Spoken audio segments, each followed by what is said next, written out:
school, we've been learning about Malala. She used to live in Pakistan, but now she lives in England.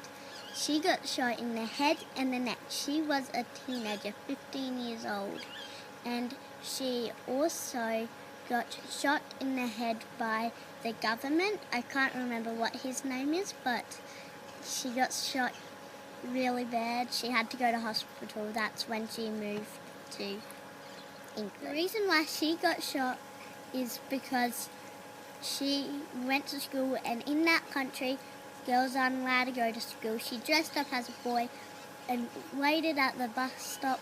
She got on a bus, and then she got shot in the head and the neck. And so she had to go to hospital, and she moved. That's when she moved.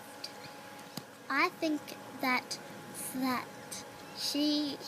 we are very lucky here that girls are allowed to go to school, and we can do a blog without getting shot because she started a blog. Bye.